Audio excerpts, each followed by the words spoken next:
Hello friends, मैं message doctor Deepti कारिया और आज हम डिस्कस करने वाले हैं कार्डियक आउटपुट।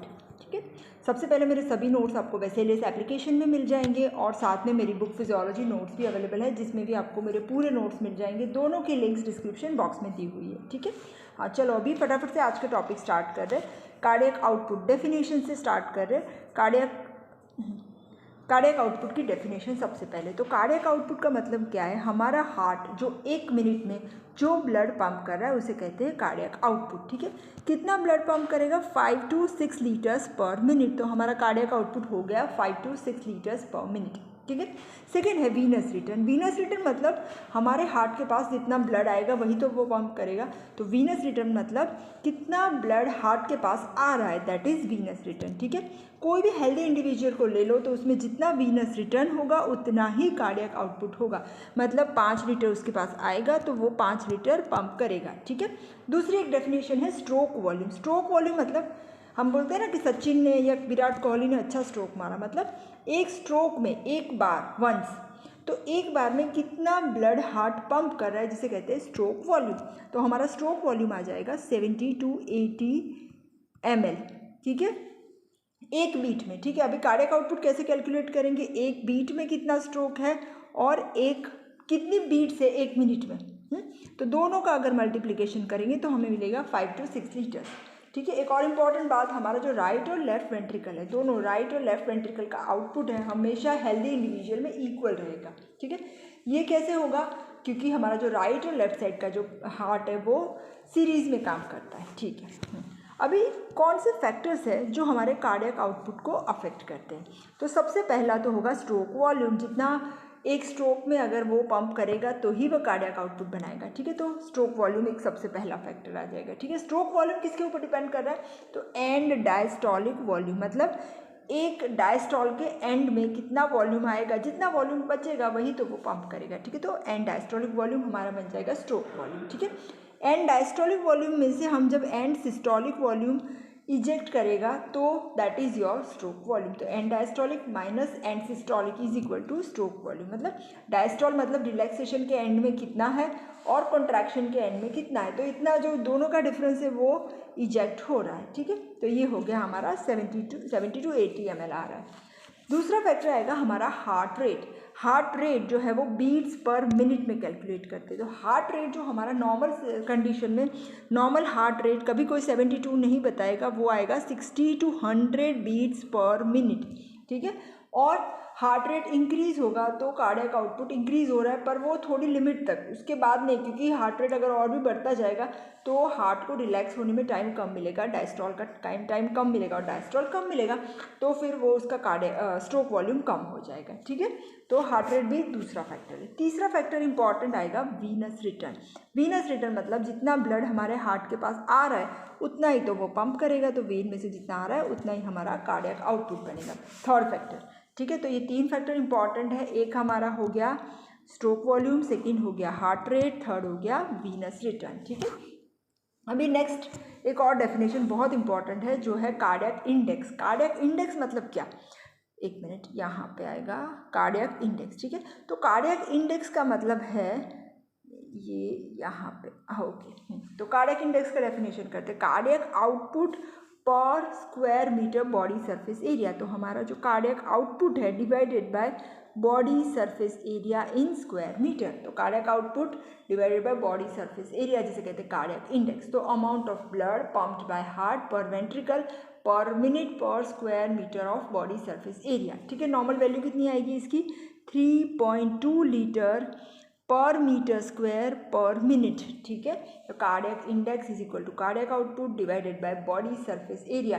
तो हमारा अगर कार्डियक आउटपुट 5 लीटर है और body surface area normal individual का 1.7 मीटर स्क्वायर होता है, तो कार्डियक इंडेक्स आएगा 3 लीटर पर मीटर स्क्वायर पर मिनट। ठीक है, तो ये हो गया हमारा कार्डियक इंडेक्स। ओके, हाँ, अभी एक और इम्पॉर्टेंट टर्मिनोलॉजी है जिसे कहते हैं कार्डियक रिजर्व। रिजर्व मतलब क्या?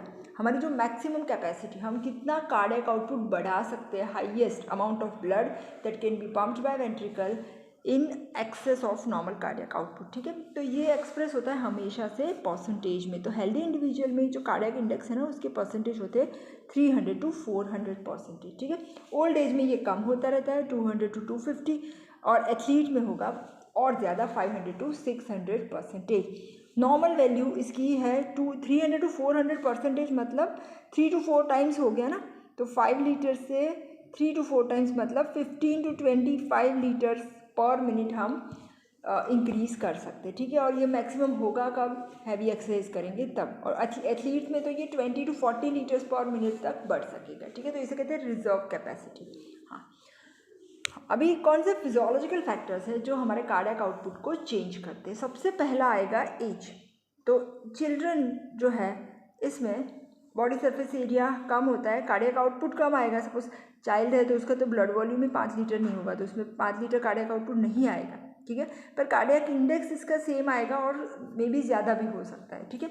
जेंडर, फीमेल में बॉडी सरफेस एरिया लेस होता है, इसीलिए कार्डियक इंडेक्स ज़्यादा होगा, ठीक है। जिसमें बॉडी सरफेस एरिया कम होता है ना, कार्डियक इंडेक्स बढ़ जाता है, क्योंकि कार्डियक इंडेक्स में हम क्या करते हैं, cardiac output upon body surface area, जो नीचे का कम हो जाएगा तो ये टोटल इंडेक्स बढ़ जाएगा, ठीक है। फिर डायurnal वेरिएशन, कार्डियक आउटपुट जो अर्ली मॉर्निंग में कम होता है, ठीक है, फिर धीरे धीरे वो बढ़ता है, और साथ साथ में वो बेजल कंडीशन के ऊपर भी डिपेंड करता है। टेम्परेचर बढ़ेगा, वेजोडाइलेटेशन होगा। तो बहुत ज़्यादा सच नहीं चेंज होता, पर अगर बहुत हाई एनवायरमेंटल टेम्परेचर है तो ये कार्डियक आउटपुट को इंक्रीज़ करता है, ठीक है। हाँ, तो 4 factor, age, gender, diurnal variation, temperature. Next आएगा हमारा एक्सरसाइज। फिजियोलॉजिकल फैक्टर्स की बात कर रहे हैं पहले। तो एक्सरसाइज में डेफिनेटली कार्डियक आउटपुट इंक्रीज़ होगा। जितनी एक्सरसाइज की सीवियरिटी है उसके अकॉर्डिंगली कार्डियक आउटपुट इंक्रीज़ हो रहा है, ठीक है। फिर anxiety, excitement, sympathetic stimulation, cardiac output increases. Sympathetic जहाँ पे भी बढ़ेगा कार्डियक आउटपुट बढ़ेगा।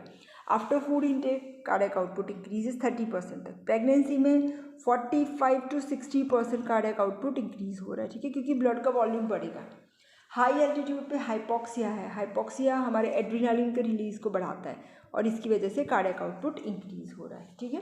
हाँ, तो ये हो गया हमारे फैक्टर्स की जो कार्डियक आउटपुट को बढ़ाते हैं। फिर से age, gender, diurnal variation, temperature, exercise, anxiety, food intake, pregnancy and high altitude. फिर कौन से फैक्टर्स हैं जो कार्डियक आउटपुट को घटाएंगे। तो पहला आएगा हमारा पोस्चर। तो पोस्चर मतलब जब भी पोस्चर चेंज करेंगे, सिटिंग और स्टैंडिंग, लाइंग डाउन में से सीधा हो रहे हैं तो लाइंग डाउन में से स्टैंडिंग और सिटिंग में, तो पेरिफेरली ब्लड चला जाएगा तो कार्डियक आउटपुट कम होगा, ठीक है। एक्सेसिव स्वेटिंग से भी कार्डियक आउटपुट कम होता है। और कौन से फैक्टर्स है वो कुछ बहुत ज़्यादा चेंज नहीं करते। तो एक आएगा उसमें स्लीप और दूसरा आएगा environmental temperature, mild to moderate change, ठीक है। हाँ, अभी पैथोलॉजिकल कंडीशन जिसमें हमारा कार्डियक आउटपुट बढ़ता है, ये सब फिजियोलॉजिकल थी। फिजियोलॉजिकल फिर से रिपीट करते, एज है, जेंडर है, ठीक है, diurnal variation, environmental temperature, exercise, anxiety, food, pregnancy, high altitude, ठीक है। पोस्चर और एक्सेसिव स्वेटिंग डिक्रीज करेंगे, स्लीप, मॉडरेट चेंजेस, चेंज कुछ नहीं करेगा, ठीक है। पैथोलॉजिकल फैक्टर्स जिसमें कार्डियक आउटपुट इंक्रीज हो रहा है, बहुत इंपॉर्टेंट, फीवर हमेशा हमारा कार्डियक आउटपुट बढ़ाता है। यहाँ पे फीवर क्यों, क्योंकि ऑक्सीडेटिव प्रोसेस बढ़ेगा, मेटाबॉलिज्म बढ़ेगी, वेजोडाइलेटेशन हो रहा है, वेजोडाइलेटेशन होगा, वीनस रिटर्न बढ़ेगा, कार्डियक आउटपुट बढ़ेगा। एनीमिया है तो हाइपोक्सिया करेगा तो कार्डियक आउटपुट इंक्रीज होगा। बेरी ये भी इंपॉर्टेंट है। ये सब हाई आउटपुट फेलियर की कंडीशन है। बेरी में थायमिन की डेफिशिएंसी होती है, ठीक है, तो इससे हार्ट रेट बढ़ता है और इसकी वजह से कार्डियक आउटपुट बढ़ता है। Beri vitamin B1 deficiency, thiamine deficiency है, तो इसमें हार्ट रेट बढ़ेगा, कार्डियक आउटपुट बढ़ेगा। फिर आर्टरी और वेन के दोनों में फिस्टुला होगा तो भी कार्डियक आउटपुट बढ़ता है। हाइपरथायरॉयडिज्म, बिकॉज मेटाबॉलिज्म बढ़ रहा है, कार्डियक आउटपुट बढ़ेगा। तो fever, anaemia, beri, arteriovenous fistula and hyperthyroidism, ठीक है। फिर पैथोलॉजिकल कंडीशन जिसमें कार्डियक आउटपुट डिक्रीज हो रहा है, तो पहला एरिथमिया में क्या होगा, क्योंकि हमारा जो वेंट्रिकल है ना वो अच्छे से कॉन्ट्रैक्ट नहीं कर रहा है, इनकम्प्लीटली फील हो रहा है, इनकम्प्लीटली कॉन्ट्रैक्ट कर रहा है, तो इसमें कार्डियक आउटपुट डिक्रीज होगा। फिर कंजेस्टिव हार्ट फेलियर, क्योंकि जो हार्ट है वो उसका कॉन्ट्रैक्शन वीक होगा तो कार्डियक आउटपुट डिक्रीज होगा। नेक्स्ट, ठीक है। फिर शॉक में भी हार्ट की पंपिंग कैपेसिटी कम हो रही है, ठीक है, जिसमें हार्ट अच्छे से पंप नहीं कर रहा है तो उसमें कम होगा। इनकम्प्लीट हार्ट ब्लॉक, फिर हार्ट की पंपिंग कैपेसिटी डिक्रीज हो रही है। हेमरेज में ब्लड वॉल्यूम ही कम हो जाएगा, तो कार्डियक आउटपुट तो कम होगा ही। हाइपोथायरॉयडिज्म, मेटाबॉलिज्म कम हो रहा है, कार्डियक आउटपुट डिक्रीज होगा। फिर से arrhythmia, congestive cardiac failure, shock, heart block, haemorrhage और हाइपरथायरॉयडिज्म। ठीक है, ICT या कुछ बना लेना आप अपना छोटा सा न्यूमोनिक। ठीक है, अभी कार्डियक आउटपुट कैसे रेगुलेट हो रहा है। ठीक है, तो रेगुलेशन के लिए importance of regulation of cardiac output. तो यहाँ पे होता क्या है कि राइट वेंट्रिकुलर आउटपुट सपोज थोड़ा भी बढ़ गया ना, सपोज 0.1 ml पर बीट, तो 1 मिनट में 7 ml बढ़ेगा, और 3 आवर्स में तो इसको और मल्टीप्लाई करो तो 1 लीटर बढ़ गया। तो यहाँ पे थोड़ा भी अगर आउटपुट बढ़ा है तो धीरे धीरे करके वो बहुत बड़ा चेंज करेगा। ठीक है, और इसकी वजह से हमारा जो गैस एक्सचेंज है ना उसको अफेक्ट होगी, इसीलिए कार्डियक आउटपुट को रेगुलेट करना पड़ता है। ठीक है, तो उसकी रेगुलेशन की मैकेनिज्म्स है, तो 2 मैकेनिज्म से, एक है जिसे कहते हैं intrinsic mechanism, intrinsic auto regulation, जिसका दूसरा नाम है हेट्रोमेट्रिक रेगुलेशन, और दूसरी है एक्सट्रिंसिक रेगुलेशन जिसे कहते हैं होमोमेट्रिक रेगुलेशन। एक के बाद एक करते हैं। तो पहली आएगी इंट्रिंसिक, मतलब हार्ट खुद ही रेगुलेट करता है, तो इंट्रिंसिक मैकेनिज्म, और इसका नाम है हेट्रोमेट्रिक। हेट्रोमेट्रिक मतलब लेंथ चेंज होगी, होमोमेट्रिक मतलब लेंथ नहीं चेंज होगी। तो यहाँ पे कार्डियक आउटपुट जो है वो हमारे प्री लोड और आफ्टर लोड के ऊपर डिपेंड करता है। प्री लोड मतलब कि कितने डिग्री में प्री लोड, यहाँ पे preload is equal to हमने जो फ्रैंक स्टार्लिंग्स लॉ किया था वही है, जितना स्ट्रेचिंग होगा इतना कॉन्ट्रैक्शन ज़्यादा होगा। तो end diastolic volume is free load, ज़्यादा स्ट्रेचिंग ज़्यादा कॉन्ट्रैक्शन, तो ये हमारा हेट्रोमेट्रिक रेगुलेशन हो गया। ठीक है, आफ्टर लोड जो है वो है हमारा ब्लड प्रेशर जिसके अगेंस्ट हार्ट को पंप करना है, तो ये हो गया हेट्रोमेट्रिक रेगुलेशन। ठीक है, हाँ, अभी एंड डायस्टोलिक वॉल्यूम जितना आएगा वो हमारा प्री लोड है, और जो भी फैक्टर एंड डायस्टोलिक वॉल्यूम को रेगुलेट करेंगे वो सब फैक्टर्स हमारे यार स्ट्रोक वॉल्यूम और कार्डियक आउटपुट को रेगुलेट करेंगे। तो जो भी फैक्टर्स है एंड डायस्टोलिक वॉल्यूम को रेगुलेट कर रहे हैं। ठीक है, तो इसमें आएगा वीनस रिटर्न, जितना वीनस रिटर्न बढ़ेगा इतना कार्डियक आउटपुट बढ़ेगा, और वीनस रिटर्न बढ़ेगा, एंड डायस्टोलिक वॉल्यूम बढ़ेगा, एंड डायस्टोलिक वॉल्यूम बढ़ेगा तो कार्डियक आउटपुट। देखो यहाँ पे स्ट्रोक वॉल्यूम है ना, एंड डायस्टोलिक वॉल्यूम जितना प्री लोड बढ़ रहा है तो स्ट्रोक वॉल्यूम बढ़ेगा। ठीक है, अभी नेक्स्ट कौन से फैक्टर्स हैं कि जो वीनस रिटर्न को अफेक्ट करें, तो बहुत इंपॉर्टेंट वीनस रिटर्न में एक आएगा हमारा रेस्पिरेटरी पंप। ठीक है, तो रेस्पिरेशन में इंस्पिरेशन एक्सपिरेशन में अलग अलग होगा venous return. Cardiac pump, heart जो पंप कर रहा है, मसल पंप जब हम मूवमेंट कर रहे हैं, रनिंग कर रहे हैं। ठीक है, blood volume and sympathetic discharge, ये पांचों के पांचों फैक्टर्स हमारे वीनस रिटर्न को अफेक्ट करेंगे, तो वही हमारे कार्डियक आउटपुट को। आपको क्वेश्चन पूछते हैं definition of cardiac output, factors affecting cardiac output, regulation of cardiac output, तो ये पूरा लिखना है आपको। ठीक है, तो रेस्पिरेटरी पंप से चालू करते हैं।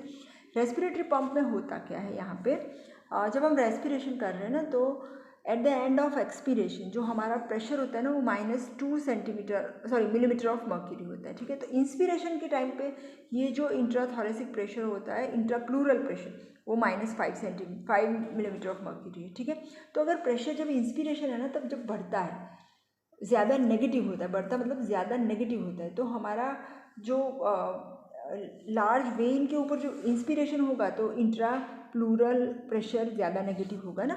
यहाँ पे -5 है, ऐसे -7.5 सेंटीमीटर ऑफ वाटर भी बताते हैं, तो ज़्यादा नेगेटिव हुआ मतलब जो हमारी वेन्स है ना उसके ऊपर कम प्रेशर आएगा, तो वेन्स ओपन हो जाएगी। ठीक है, तो वेन ओपन होगी तो ज़्यादा वीनस रिटर्न बढ़ेगा। ठीक है, साथ साथ में इंस्पिरेशन करते तो डायफ्राम भी नीचे जाता है, डायफ्राम नीचे जाएगा तो इंट्रा एब्डोमिनल प्रेशर बढ़ेगा, इंट्रा एब्डोमिनल प्रेशर बढ़ेगा तो अगेन वेन्स में से ज़्यादा ब्लड हमारी राइट एट्रियम में जाएगा, जितना वीनस रिटर्न होगा इतना इतना कार्डियक आउटपुट बढ़ेगा। ठीक है, हाँ, तो यहाँ पे है कि ये जो हम कहते हैं कि दिस मैकेनिज्म जो है वो कैसे वर्क करती है और इसका एडवांटेज क्या है। पहला तो इंस्पिरेशन में कार्डियक आउटपुट बढ़ेगा, एक्सपिरेशन में घटेगा। ठीक है, और ये कैसे ऑपरेट करेगी, हेट्रोमेट्रिक रेगुलेशन से। ठीक है, फिर नेक्स्ट आ रहा है हमारा कार्डियक पंप। कार्डियक पंप मतलब जो हमारा हार्ट जो पंप कर रहा है वो हमारे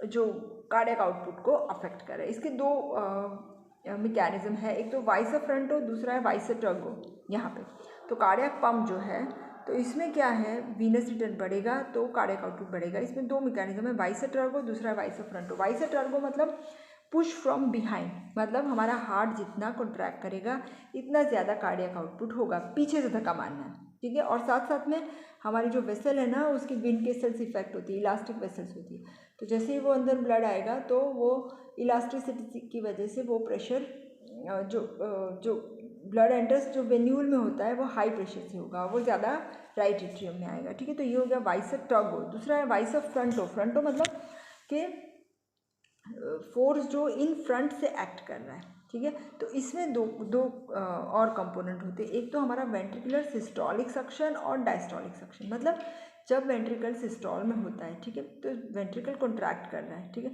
तो जो एवी जंक्शन है ना वो नीचे डिसेंड, वेंट्रिकल का यहाँ पे सिस्टोल में एवी जंक्शन नीचे डिसेंड करेगा, ठीक है। तो इससे क्या होगा, वीनस रिजर्वायर है ना, एट्रिया और वीना केवा के और एट्रियल वो सब एनलार्ज होंगे, जो तो एट्रियल प्रेशर जो है ना वो डिक्रीज होगा, तो वो सक्शन करेगा उसको, वीनस रिटर्न बढ़ाएगा, जितना वीनस रिटर्न बढ़ेगा इतना कार्डियक आउटपुट बढ़ेगा, ठीक है। फिर वेंट्रिकुलर डायस्टोलिक। डायस्टोलिक में क्या होगा, डायस्टोल में एट्रियल प्रेशर कम हो रहा है और इससे एवी वाल्व ओपन हो जाएगा, एवी वाल्व ओपन होगा तो अगेन इसको जगह मिलेगी ना, तो वो अंदर आ जाएगा ब्लड, ठीक है। तो वेंट्रिकुलर डायस्टोलिक सक्शन हुआ। वाइस ऑफ फ्रंटो, ये दो मैकेनिज्म है, वेंट्रिकुलर सिस्टोलिक सक्शन और वेंट्रिकुलर डायस्टोलिक सक्शन। तो हमारे दो पंप हो गए, पहला है रेस्पिरेटरी पंप, दूसरा है कार्डियक पंप, तीसरा है मसल पंप। अभी मसल पंप मतलब जब हमारा मसल कॉन्ट्रैक्ट कर रहा है तो वो कैसे एक्शन करेगा। तो हमारे लिम्स के अंदर दो टाइप की वेन्स होती है, एक सुपरफिशियल है, दूसरी डीप है, ठीक है। तो ये जो ब्लड फ्लो होता है वो कहाँ से कहाँ होगा, सुपरफिशियल से डीप की तरफ हो रहा है, उन दोनों के बीच में कम्युनिकेटिंग वेन्स होते हैं, ठीक है। और ये जो ब्लड फ्लो है ना वो एक ही डायरेक्शन में होता है, वन वे वाल्व्स होते हैं इसके अंदर, ठीक है।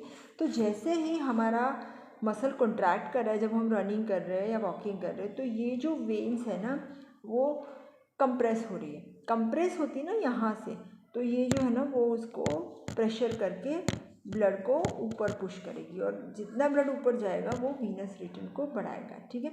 जब कॉन्ट्रैक्ट हो रहा है तो वो धक्का मारेगा, फिर रिलैक्स होगा तो फिर नेगेटिव प्रेशर क्रिएट हो रहा है, पर यहाँ पे क्या है, बीच बीच में वाल्व होते हैं, तो ये जो ब्लड है ना वो वापस नहीं आ पाता, तो वो ब्लड ऊपर जाता है और वो वीनस रिटर्न बढ़ाता है, ठीक है। तो जैसे मसल कॉन्ट्रैक्ट करता है तो वीनस रिटर्न बढ़ता है। ये हो गया हमारा मसल पंप, यहाँ पे सेम, ठीक है।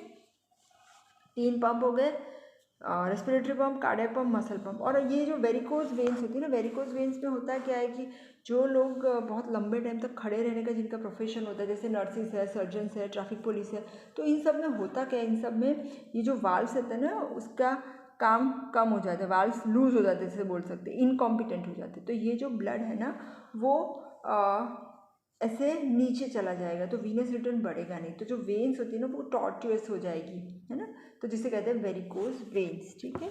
हाँ, फिर आ रहा है हमारा चौथा factor, blood volume. Blood volume बढ़ेगा तो डेफिनेटली कार्डियक आउटपुट बढ़ेगा, क्योंकि ब्लड ही ज़्यादा है ना, तो मीन आर्टीरियल प्रेशर बढ़ा तो मीन आर्टीरियल प्रेशर बढ़ा तो कार्डियक आउटपुट बढ़ गया, ठीक है।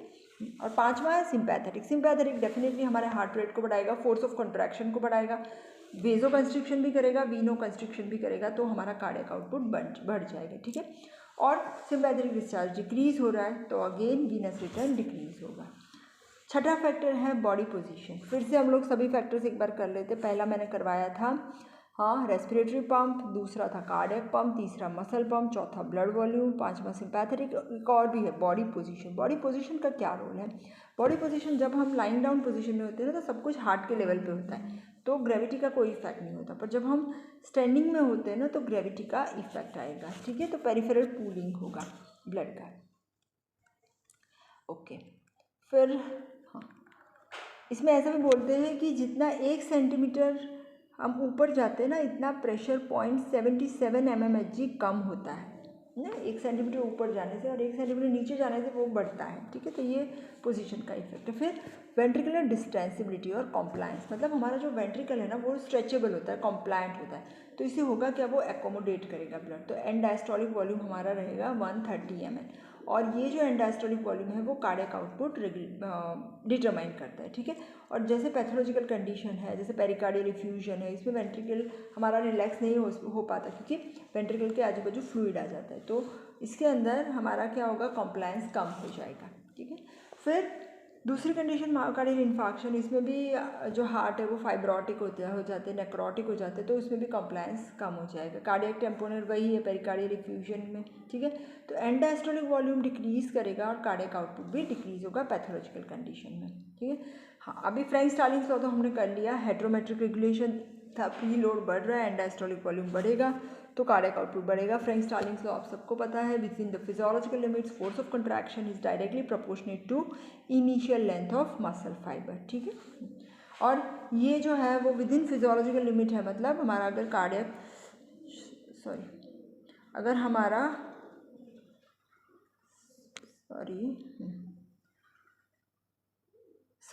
हमारा कार्डियक आउटपुट जब बढ़ रहा है, ठीक है, वो अगर बहुत ज़्यादा एंड डायस्टोलिक वॉल्यूम बढ़ गया कार्डियक फेलियर में, तो वो फ्रैंक स्टार्लिंग्स लॉ फॉलो नहीं करवाएगा, ठीक है। तो ये हो गया इंट्रिंसिक रेगुलेशन। दूसरा है हमारा एक्सट्रिंसिक रेगुलेशन, मतलब बाहर से जो रेगुलेट कर रहा है हार्ट में, उसमें आएगी हमारी ऑटोनॉमिक नर्वस सिस्टम, है ना, होमोमेट्रिक रेगुलेशन। तो होमोमेट्रिक रेगुलेशन मतलब हमारे हार्ट की लेंथ नहीं चेंज होगी, बट मायोकार्डियल कॉन्ट्रैक्टिलिटी चेंज होगी, हमारी हार्ट की इनिशियल मसल लेंथ नहीं चेंज होने वाली, ठीक है। तो ये हमारी ऑटोनॉमिक न्यूरल रेगुलेशन मैकेनिज्म से आएगी। तो सिम्पैथेटिक अगर स्टिमुलेट कर रहे हैं तो उसका इफेक्ट आएगा पॉजिटिव आइनोट्रोपिक इफेक्ट, मतलब हार्ट रेट बढ़ाएगा, पॉजिटिव आइनोट्रोपिक मतलब फोर्स ऑफ कंट्रैक्शन बढ़ेगा, ठीक है। तो सिम्पैथेटिक स्टिमुलेशन करेंगे तो हार्ट रेट भी बढ़ेगा, फोर्स ऑफ कंट्रैक्शन बढ़ेगा, दैट इंक्रीजेज कार्डियक आउटपुट, ठीक है। और नेगेटिव आइनोट्रोपिक इफेक्ट हो रहा है हमारा इनिबिशन ऑफ सिम्पैथेटिक या स्टिमुलेशन ऑफ पैरासिम्पैथेटिक में, ठीक है। हार्ट रेट का रोल हमने ऑलरेडी कर लिया है तो वो यहाँ पे नहीं करवा रही, ठीक है। हाँ,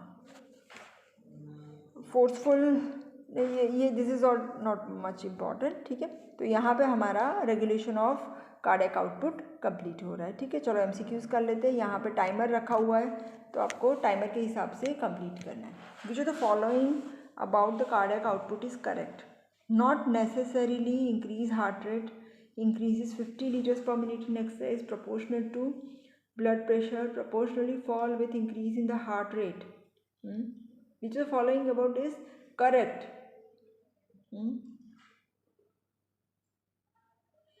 देखो, ये प्रोपोर्शनल टू ब्लड प्रेशर तो नहीं होता। Cardiac output is equal to हमारा आएगा, हाँ, heart rate into stroke volume, तो इसमें ब्लड प्रेशर तो आएगा नहीं। एक्सरसाइज में 50 लीटर्स तक नहीं पहुंचता है ना, एथलीट में भी नहीं, 20 to 40 तक। Proportionally fall with increase in the heart rate, proportionally fall नहीं होता हमेशा, है ना। तो not necessarily increase with the heart rate, that is our answer A, ठीक है। Okay, next one, ratio of cardiac index to cardiac output. हमें पता है कार्डियक इंडेक्स क्या था,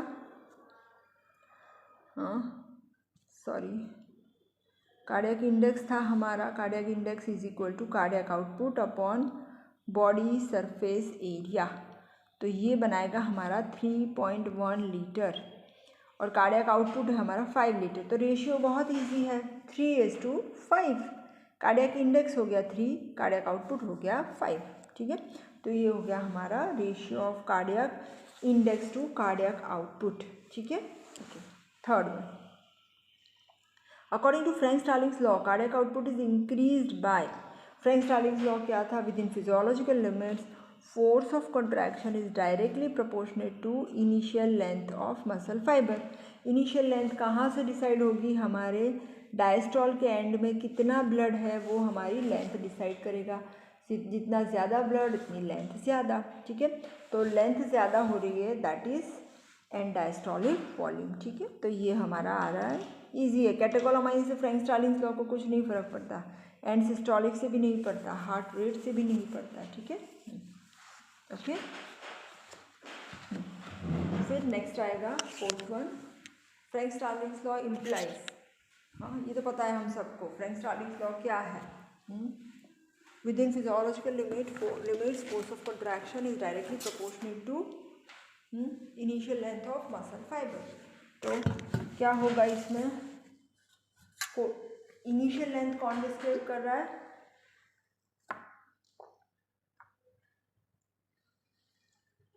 इनिशियल लेंथ डिस्क्राइब कर रहा है वीनस रिटर्न, और definitely increase venous return, increase cardiac output. दूसरा क्यों नहीं आएगा, देखो सिंपैथेटिक डिस्चार्ज तो हमारा होमोमेट्रिक रेगुलेशन हार्ट करेगा, ठीक है, इसमें लेंथ से कुछ फ़र्क नहीं पड़ रहा। हार्ट रेट हमेशा कार्डियक आउटपुट को अफेक्ट नहीं कर रहा है, और ब्लड प्रेशर नहीं कर रहा। कार्डियक आउटपुट बढ़ेगा तो ब्लड प्रेशर बढ़ेगा, उल्टा जा रहा है, ठीक है। तो यहाँ fifth one, control of cardiac output is important to maintain right ventricular output higher than left ventricular output, left ventricular output higher than right ventricular output, cardiac output of two ventricle to be same, and all of the above.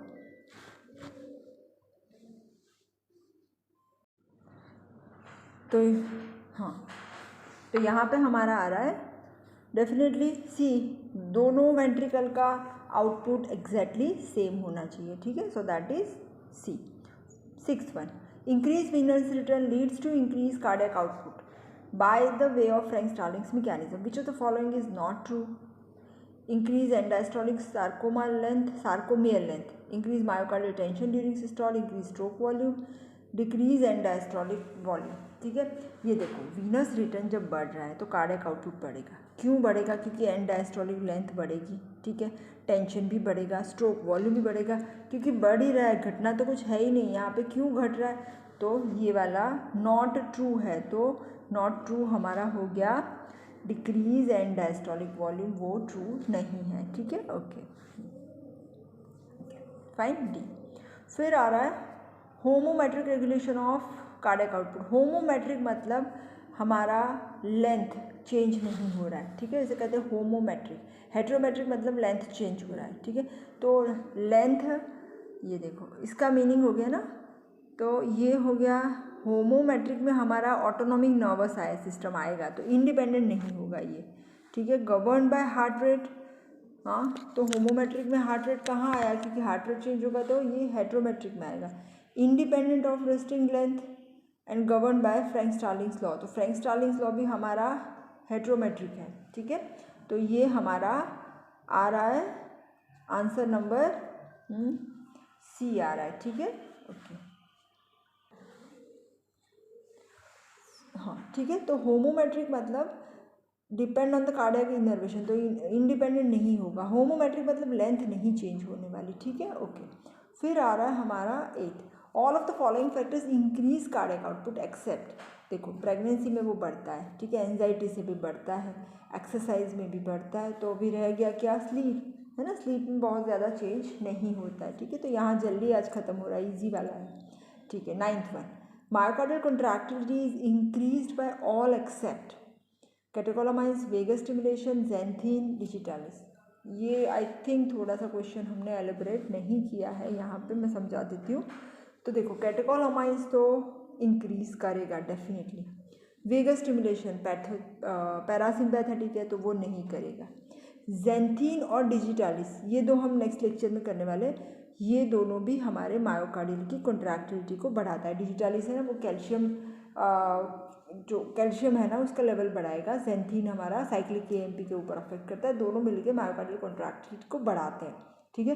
तो हमारा answer आ जाएगा vagus stimulation, definitely वो parasympathetic है तो वो घटाएगा, ठीक है। Last one, heterometric regulation of cardiac output. Heterometric मतलब होमो मतलब लेंथ चेंज नहीं हो रही, हेट्रो में लेंथ चेंज हो रही है, ठीक है। Not dependent on resting length, definitely resting length change होगी, ठीक है।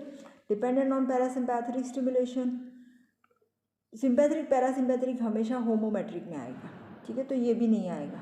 तो हेट्रोमेट्रिक में हमारा आएगा, हेट्रोमेट्रिक मतलब लेंथ चेंज होना, तो within physiological limits initial length of the cardiac muscle is directly proportionate to the force of contraction. तो लेंथ यहाँ पे चेंज हुई ना, तो इसे हेट्रोमेट्रिक कहते हैं, डेफिनेटली उसका आंसर आएगा डी, फ्रैंक-स्टार्लिंग। होमोमेट्रिक मतलब लेंथ नहीं चेंज होगी, जिसमें हमारा सिंपैथेटिक पैरासिम्पैथेटिक आएगा। हेट्रोमेट्रिक में फ्रैंक-स्टार्लिंग्स लॉ आएगा, ठीक है। तो ये हमारा कार्डियक आउटपुट का रेगुलेशन यहाँ पे कंप्लीट हो रहा है, ठीक है, ओके। फिर से नए बच्चों के लिए मेरे सभी नोट्स आपको टेसेलियस एप्लीकेशन में मिल जाएंगे, साथ साथ में मेरी बुक फिजियोलॉजी नोट्स भी अवेलेबल है। तो अगर आपको मेरा वीडियो अच्छा लगा है तो उसे लाइक कर लीजिए, शेयर कर लीजिए और चैनल को सब्सक्राइब कर लीजिए। Thank you so much.